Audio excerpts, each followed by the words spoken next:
Take a minute, let's mismanage your time. It's getting high up in here, but I'm focused on my. Ipabounce ka 3%. Wala ka, trippers. It's August 24. Bago mag August 25. 12 midnight. Oh yes, it's 11:50. Ayun, habol namin ka trippers sa August 24. Ako galing ako sa work 5:30 to 10:30. Sinundo ko po siya Tapos by sinundo bus. niya ako by bus. Si bus 8. Ano na? Yun ako tumatambay sa Tim Hortons. Topic 1 about... hindi mo na. Pa-thank you muna tayo. Shout out kay Cesar. Kay Sir Cesar San Andres.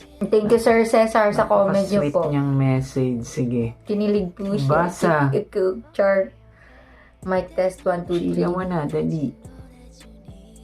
Bakit ka? Oh, Jeff. Thank you sa mga very important informations.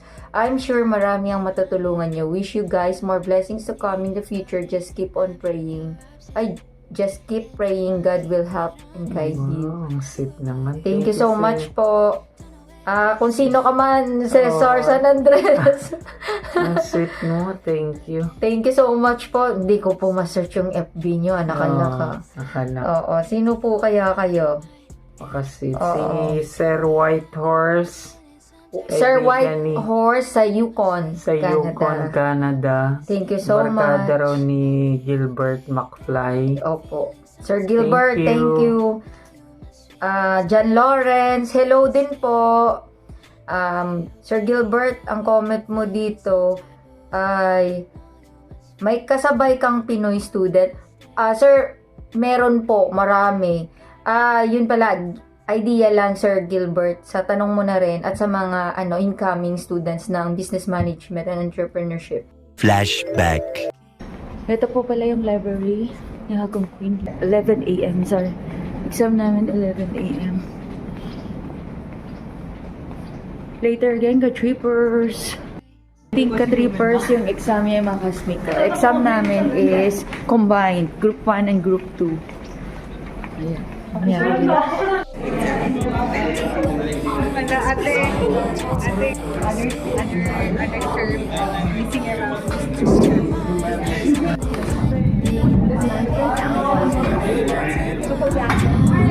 Our prof. Prof Mike. And this is our guys.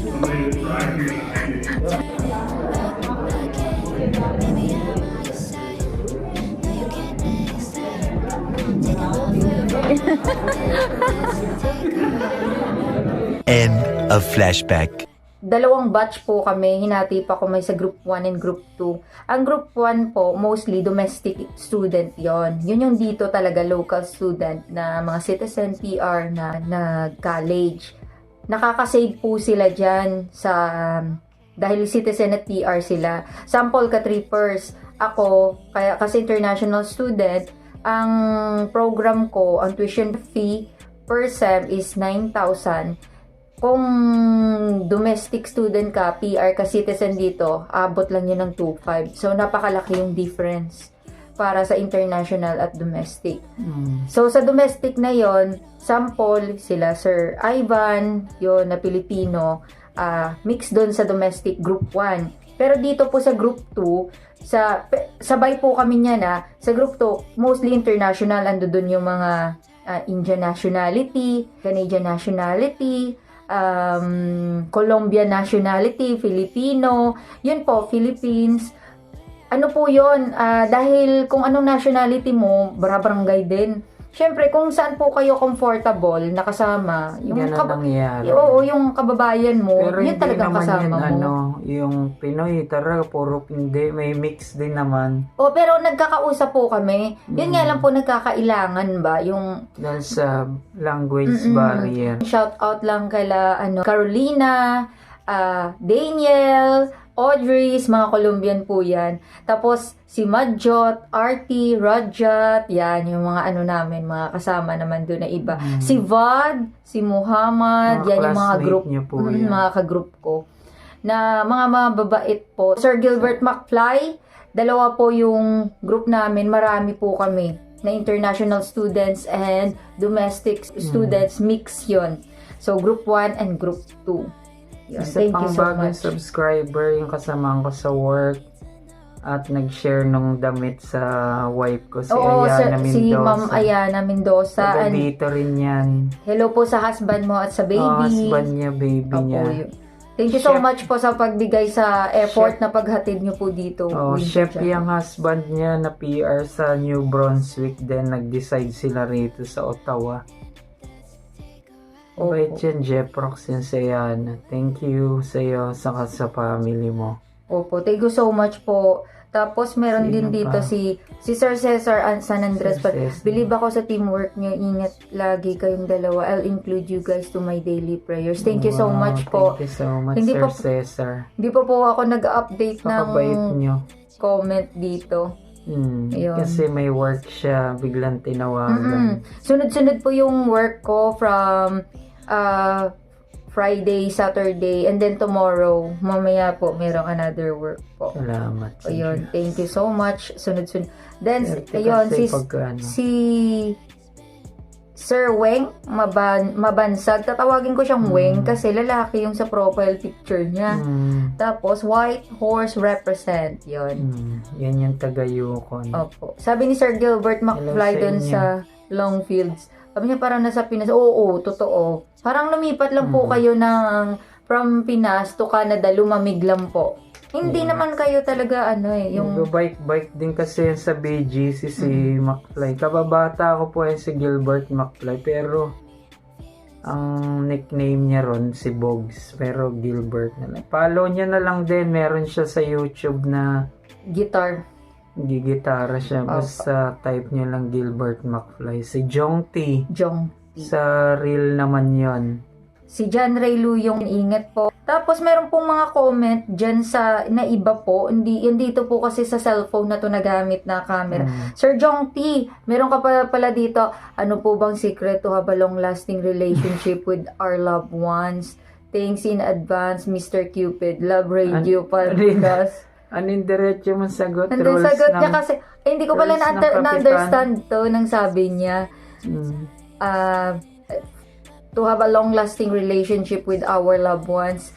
Ano po, rules po sa amin ng mga training po ng mga marino tsaka sa ibang sa Kapitan. mga kapitan. Para gusto mong tumagal sa Ano? profession mo at ma-promote. Yes, sir! Yes ka lang ng yes sa wife mo. Ganito Lagi lang dapat yan. siyang panalo. Sir Jong, obey first before you complain. Pagka- Naman po yun. Yung payo rin sa amin, pag mainit pareho yung ulo, alis muna yung isa. Napaka-effective nun. Tapos huwag lambingin mo na pagka bago kayo matulog. Yan lang. Then, prayer center si God yun. Oo, yung basta maging happy lang po kayo. Okay lang minsan talaga magkakapikunan, magkakaasaran. Huwag lang pong magsakitan. Huwag niyo sabihin niyo, vocal po kayo sa isa't isa. Para maging, hindi naman po kasi tayo yung manghuhula. So, para hindi tayo maghulaan dalawa dito, sabihin mo lang sa isa na nasasaktan ako sa words mo, nakaka-offend ka na. O, ganun po siya sa akin. Ganun din ako sa kanya. Ito po, hindi po siya pikon. Hindi po siya pikon. Alam na mga kababata ko yun. Hindi siya pikon. Yan po yung pinaka-secret na walang pikunan, ganun. Topic Asartado.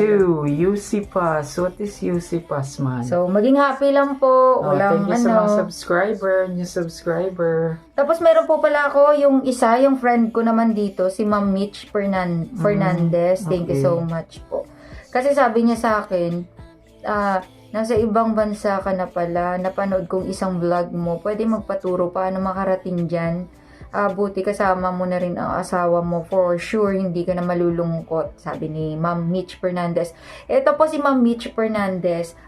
Ano mo siya? Dati po kasi nag-work po ako sa New Century Overseas Management. Shout out sa mga ko po dyan, mga ex-office workmate, ganun po. Ship management mga po yun. pinanggalingan natin na company nakatulong sa atin. Sa building po, sa Felisa Building, 6th floor kami. Sila po 7th floor. Sa mga tao.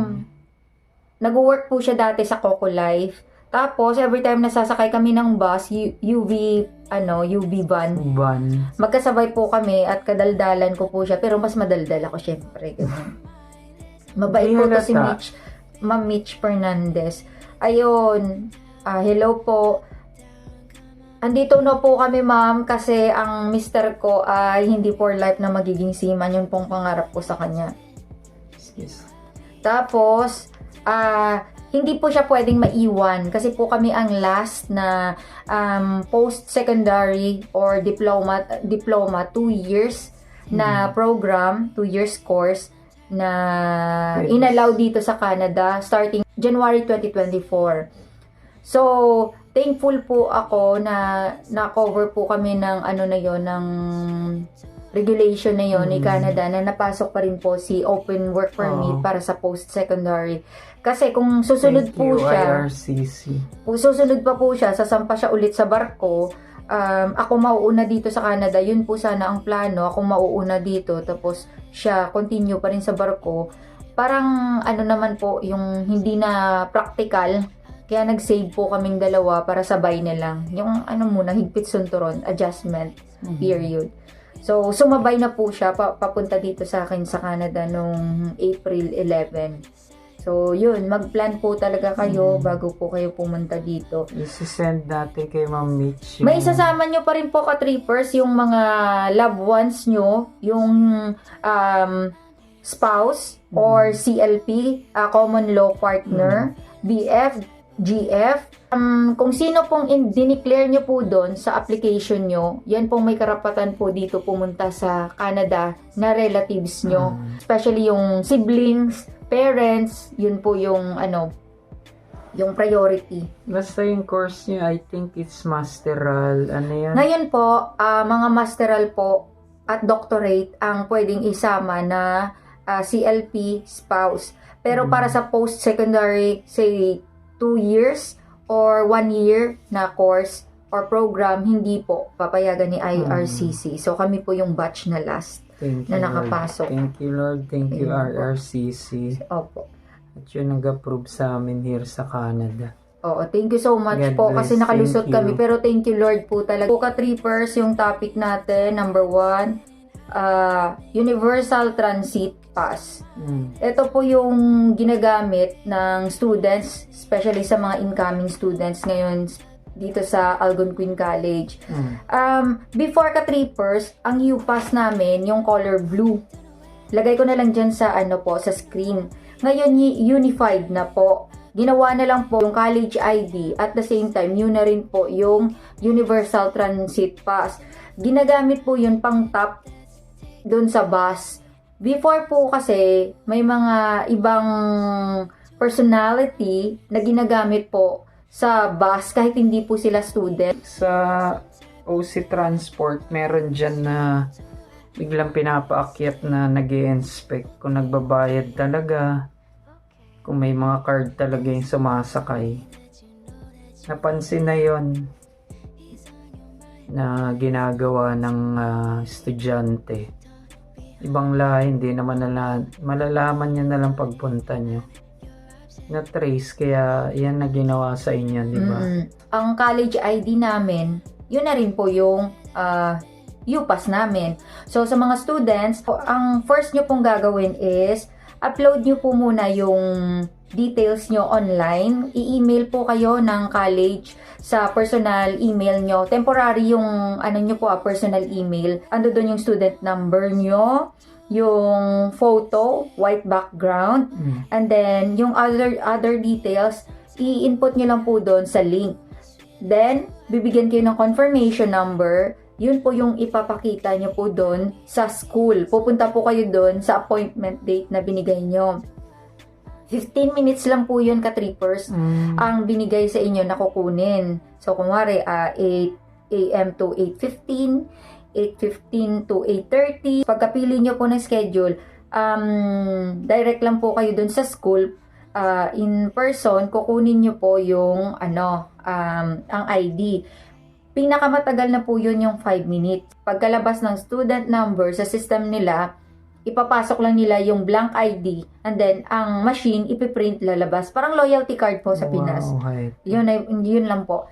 Huwag po kayong ma-intimidate or mahihiya. Kasi pila lang po yan. Ipopost ko rin po yung video ng area kung saan. Pero baka may updated po na area kung saan nilagay po yung ID. Kayo na lang po ang bahala. Malapit po yun sa college canteen. Yun. Yung mga parating ng fall, pati si Nanay Karen. Opo. Kaya nyo po yan. Opo. Natapos na po kami kasi, nag-update na po kami. Ang color blue na yun na you passed before, pinalit na po into 1. Kaya ilagay ko na lang po dyan. Flashback. Sam Ka-Trippers! Kukuha na lang kami ng AC Card UPA Service Center. Meron na kaming existing, replacement na lang. So sa mga kukuha, dito lang po kayo sa ground floor.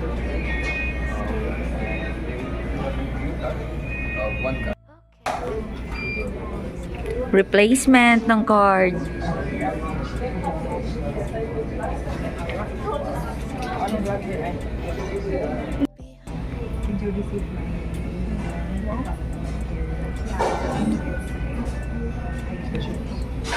End of flashback.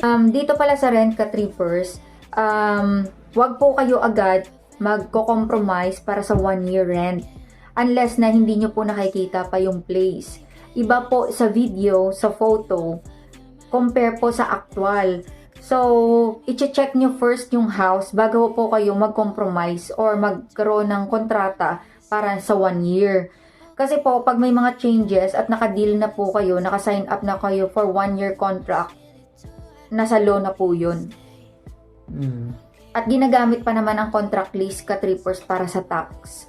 Pag na-file ang student after a year, gagamitin niya po yun ng contract para may refund ba? Ganun yun, di ba? Ayos. Yun. So, yung isang experience dito na may nabasa kami, na pagdating niya, yung landlord, ibang nationality, parang pinabayaan sila, ang dami pang sapot, cobweb daw sa sa bahay, madumi, yung instead na comfortable ka pagdating mo, hindi naging comfortable. Tapos hindi na sila nire-replyan ng landlord. Kasi nga, nakapirma na po kayo sa contract. Ganun po yun. Nagpa-follow din kami sa Pinoy Canada kasi na group. So, yun po yung pinaka wrong move na gagawin nyo. Same sa sinabi namin, basta huwag kayo magbabayad advance. Hanggat Checkin wala nyo po muna kayo yung- dito. Correct. Check nyo po muna yung Check area. nyo muna yung area. Or kung may friend po kayo dito, ipa-check nyo po sa friend Oo, nyo. mas the best yun. Tapos, Tapos nag-offer naman ng sigurado nag-zoom kayo, yung Algonquin, chinecheck nila yung, naalala mo yung, kaya nabilib ako sa kanila, chinek nila yung background. oo. Pa-check nyo dun sa webinar. Oo. Bigay nyo yung full address ng contact nyo, checkin nila kung safe yung community. Ganon Ka-Trippers. Yeah, ayos. Kasi Okay si Algonquin. sa ibang kakilala naman namin, depende din kung hindi ang bahay ang problema, ang landlady naman ang problema. Yeah. May makulit, yung kakatukin ka, kahit napagod po kayo sa work, may school po kayo, tatawagan po kayo kasi may manghihingi ng pabor para iayusin yung mga decors niya. Ganun po, dahan-dahan, maghanap na kayo. Red flag na po yun. Hindi pata. Tapos kakatukin po kayo. Yung privacy nyo po ba? Yung parang Kinakain yung privacy nyo. yung parang hindi nire-respect yung privacy nyo. Nagbabayad naman po kayo ng formal. Buti kung libre. Yun. Yan. Yun yung mga red flag Ka-Trippers. Yun, mag-decide na kayo, hindi kayo importanteng magtiis sa Oh, ganun. na especially may school ka tapos Tapos wala biglang naman kayong pinirmahan na kontrata. may school ka Alis na biglang kayo. sasabihin sa'yo na gawin mo muna to. Walang niha-nihoba na nakakahiya naman sa'yo.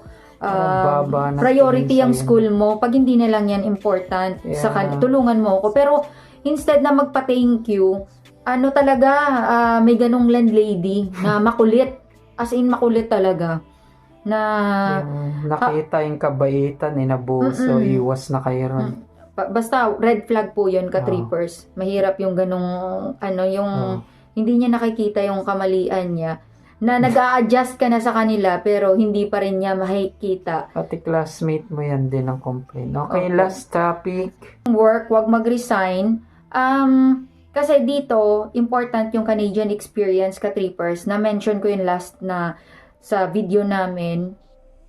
Mag-collect po kayo ng pondo ng work experience. Counted po yan dito. So, in case na may nakita po kayo or kulang yung pera nyo, yan pala yung nagdo-double job dito ka-trippers sa triple job. Kasi nga, work experience, counted po yun sa CSR or scoring dito para sa PR pathway. Wag po kayong, dahil blue collar yung job, mapili kayo. Wag kayong magi-give up. Yung masyadong mataas ba? So, wag mapili. Hard worker. hard Mga worker. Pilipino naman, gustong-gusto yan dahil mga hard worker tayo. Malalaman nyo na lang yun pag nandito na po kayo yung mga papunta dito. Kung anong ibang lahi. Joke. Thank you lagi na may work. Oo.